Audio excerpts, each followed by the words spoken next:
Now we would like to welcome Sandra Champlain, who is the highly respected speaker, author, and entrepreneur. Today she joins us to chat about her book, We Don't Die, A Skeptic Discovery of Life After Death. Welcome, Sandra. Hello, Pam. Hello, Rochelle. Thrilled to be here.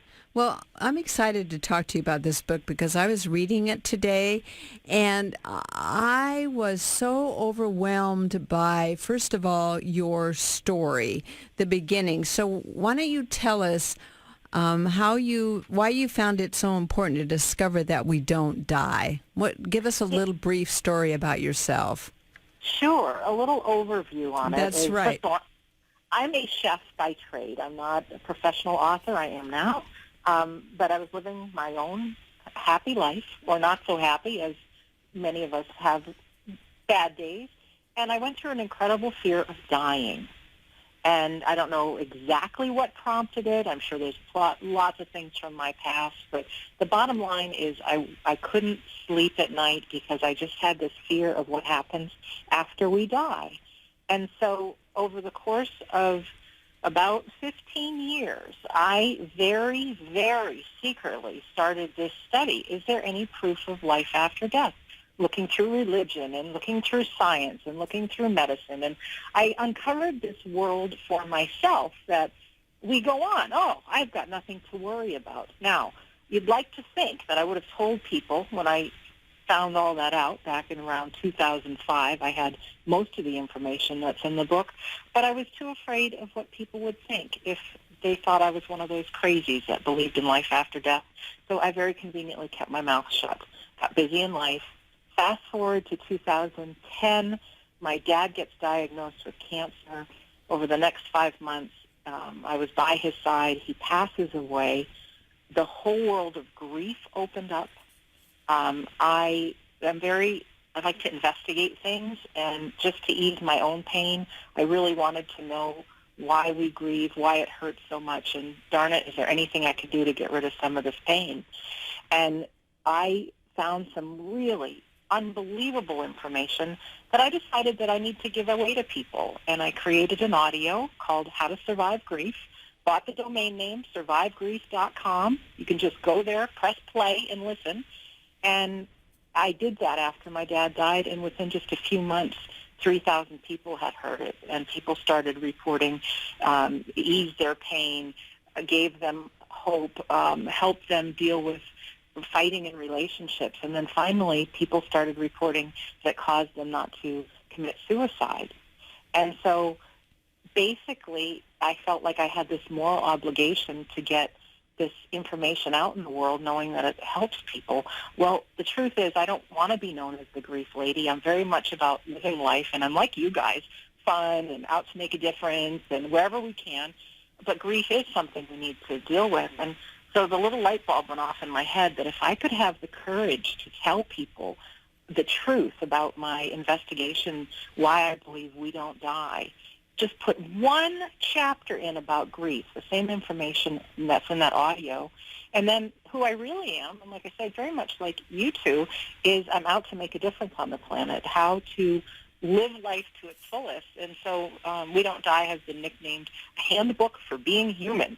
So all kinds of people find themselves within it, and it helps people on so many different levels. But Sandra, one of the things you said at the very beginning is you actually recorded some of your family members that had passed saying goodnight to you. And I think that was very powerful, that you turned your recorder on and you said, if you're there, speak to me. And they did. Right. So that was that was pretty powerful. So I'm going to tell you something that helps with grief.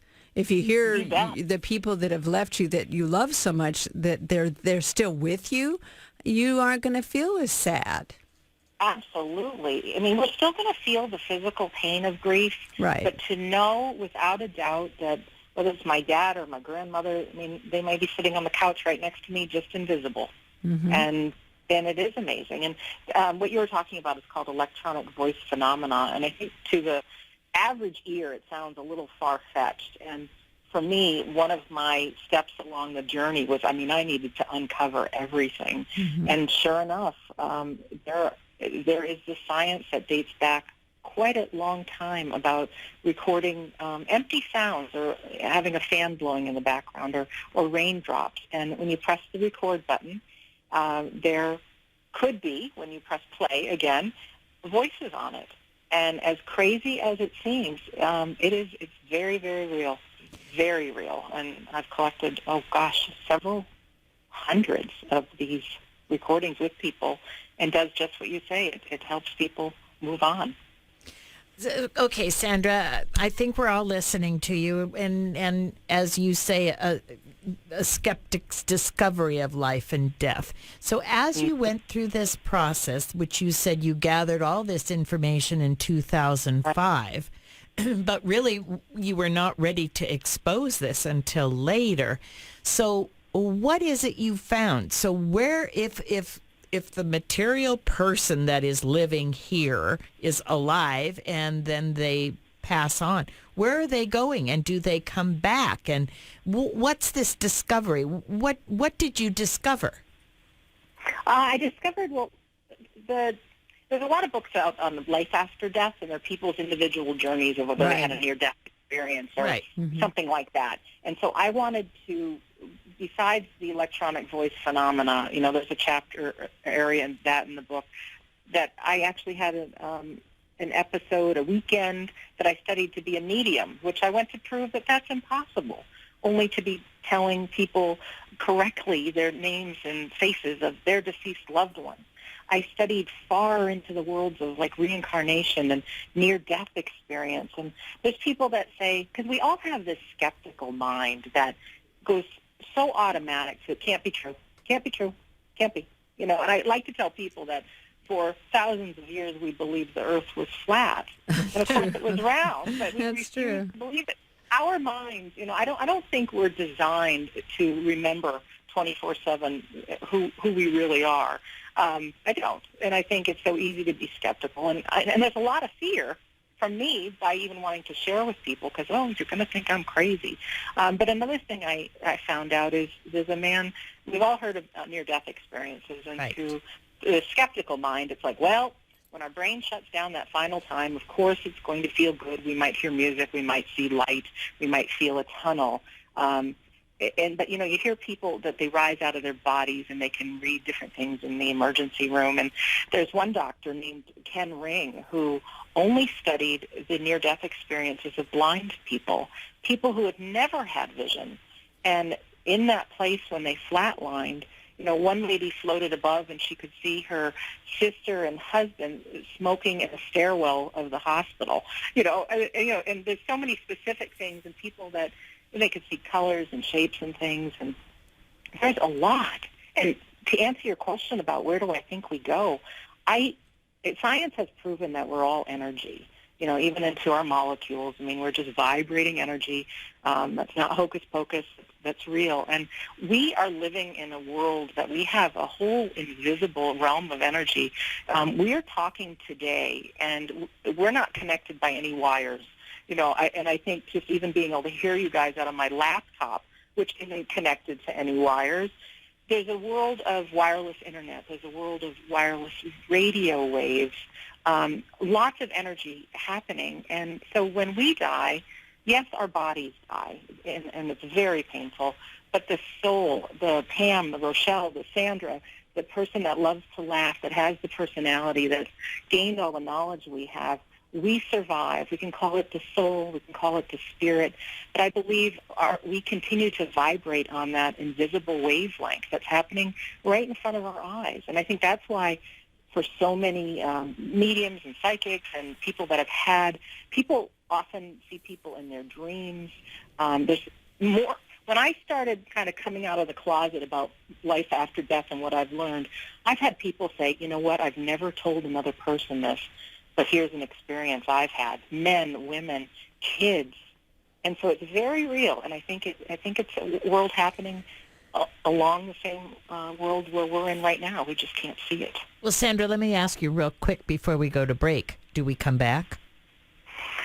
Yes, and this is a personal belief based on all the studies I've done on reincarnation. And I don't ever want to push my thoughts on anyone, but to have a life and to learn and to be able to take what you've used or learned and come back and use it and learn more. And, when you think of a child that dies at a young age, or someone who maybe we feel that they could have had so much more life, I would really like to think that God, the universe, recycles our souls and gives us another opportunity. Well, we are chatting today with Sandra Champlain, and we're talking about her book, We Don't Die. And the big question I want to ask when we come back from break is, tell us the 10 daily habits to supercharge our life. Because I think while we're here, however long it is, you've got some great tips on how we can really look at life in a better way. So you are listening to Chat with Women on AM 880 KIXI. We'll be right back. Welcome back. You're listening to Chat with Women, and I'm Pam. And I'm Rochelle. And today we are chatting with Sandra Champlain, who has written We Don't Die, A Skeptic's Discovery of Life After Death. And before we went to break, I said we want to talk about the 10 daily habits to supercharge our life. So welcome back, Sandra. Thank you. So let's talk. What have you come up with, the 10 daily habits that can supercharge our life while we're here? Yeah, because the real message in We Don't Die is to live a powerful life while we're here. Absolutely. Really, that's what I got out of it. Mm-hmm. Get your money's worth out of life is what I say, and right. Use your 5 senses and all that. So the first habit is what I call waking up your soul self.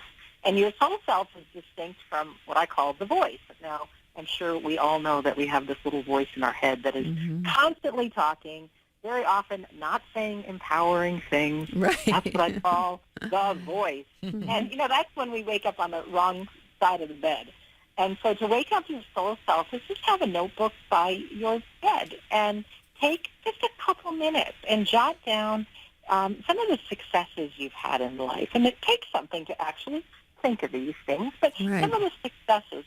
And if you had a group of your friends together in a room and, you weren't there, what would they say about you? What are some of the good things? And you find out from your pen that there's a whole bunch of good about you. You've been very successful. You're a great person. You make a difference. And it's easier to get out of bed thinking on positive than the negative. Right. So that's waking up your soul self. And then I have think your own thoughts. And that means don't be a subject to the voice that's constantly, you look in the mirror, oh, I'm too fat, oh, I'm too ugly. I heard Dr. Lana, if you're single, oh, my gosh, I'll never have a mate or a husband or whatever. Think your own thoughts. Yes, think empowering thoughts. Be grateful. You guys spoke earlier about gratitude here. When we can take time to just start thinking about things we're grateful for, it can completely shift our thinking. Be present is another habit, and being present is in the present moment. And how many times have we gone out to dinner and we see people so busy texting away on their cell phones and they're missing the people that are right in front of them. Right. Be in the present moment. If you got a cat on your lap, pet it, love it, feel the warm fur under your fingertips, and be present. Eat healthy foods and exercise. We are energetic beings, and whether this sounds true or false, there's a whole bunch of people that have claimed that their psychic sense, their intuition, you even feel better when you can choose to eat more healthily and exercise your body. Make a difference for another. So we often can get into a real slump, and to take a moment and just plot out in your day, or it may even be standing in line at the grocery store and somebody could be in front of you, and compliment them. Do one small thing to make a difference for another, and suddenly you're feeling great. Take an action towards your dream. Very often, and again, I heard you guys say this on the show earlier, is we can want things to happen, and we can want to have a great life, and we can want to have a new job, and we can, whatever that thing we want, and we want to dream about it, but unless we take action, we don't get very far. I am someone who believes in things like the law of attraction. Right. And, when we're feeling good, we have more of a chance to bring about what it is we want. But the thing is we need to take an action correlated to that. And very often there's some fear involved, and fear is most of the time an illusion, unless you're avoiding, you don't want to get hit by a car or jeopardize yourself in any way, but sometimes we're afraid to pick up the phone and call someone. And, those kind of fears, when you can just force yourself through, be present, and do something, you'll have an opportunity to have a whole new result in your life. Do something that makes you feel good. Feeling good is a recipe for having a better life. And, sometimes it's not easy. We can have some really down days, but put on some music. Some of us hate to exercise, and I was loving the 1-minute tip earlier that you had from Lisa. But if you can, maybe turn on some of your favorite dance music, spend 5 minutes in your house, just boogie a little bit. It'll make you feel good. Or find something funny to watch, a movie. There's something I teach inside We Don't Die, and it's called remote viewing. And it is an ESP technique. And why I included this in the book is because so many people can read my words, and the inner skeptic will want to say, well, that's all well and good, but still, she hasn't proven anything to me. I'm not sure this is real. And so I do this exercise to help people quiet their mind. And you could have a magazine in front of you that you've never opened it before. And it feels like playing a game. You just say to yourself, if I did have ESP and I could see what pictures are inside this magazine, what pictures would be inside. So I have people have a notepad and just jot down whatever images come into your imagination. And sometimes you just have to play. And if I was psychic, what would be in my imagination? And it's interesting because pictures will come up in your mind. So you write them down. Well, here's the magical part. Well, when you start opening the magazine, those pictures are in there. Now, maybe not 100%, but probably a good 70 to 80%, and it could be really bizarre images like Abraham Lincoln or a ladybug or a train, or and it gives everybody the goosebumps that I've taught this to, because there's no real explanation. I even had a Facebook group, and I had something in a bag. And I had people just remote view what's inside the bag. And I had a Victorian doll, and so many of them saw the red curly locks and the green dress, and it blew their mind. It really did, because it is no rational explanation except for we must be much more powerful than we know ourselves to be. Have integrity and be responsible. I know we can't, we tell little white lies and things like that, but the best we can, be honest. Be honest with yourself. Be honest with others. If you do something and you didn't mean to, well, apologize right away or whatever. And be responsible, meaning, a tree could fall down on your path between driving from, say, your home to your radio studio, and you could spend a half hour being frustrated and ticked off and, blaming it, or you could get a flat tire and you're angry. Well, if we turn our mind to being responsible, well, wasn't it you who chose that path? Or maybe I didn't get my tires checked and I knew I should.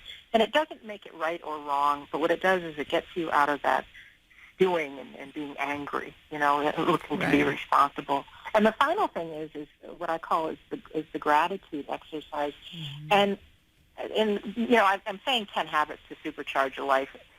It's nearly impossible to get every single one done every day. But I have a nice tear-out sheet in the back of We Don't Die so people can pick one, and when they're in a slump, do it.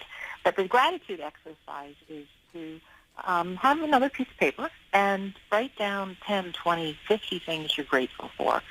And I've done this a lot with people who are experiencing grief, or people that are in a negative mood, or so many of us see the glass as half empty as opposed to half full. And it can really change us into looking at life as a positive. Albert Einstein once said, either we can look at life as nothing is a miracle or everything is a miracle. And when we can take the time to see what's around us, and just the fact that the three of us are connecting right now, and I'm in Boston and you're in Washington, I mean, that's miraculous. 150 years ago, they would think, wow. Sandra, we want to thank you so much for joining Chat with Women today. This is just fascinating. So that Sandra Champlain, and the book is We Don't Die, A Skeptic's Discovery of Life After Death. So thank you so much for joining us today. You are listening to Chat with Women on AM 880 KIXI. We're going to take a quick break. We'll be right back.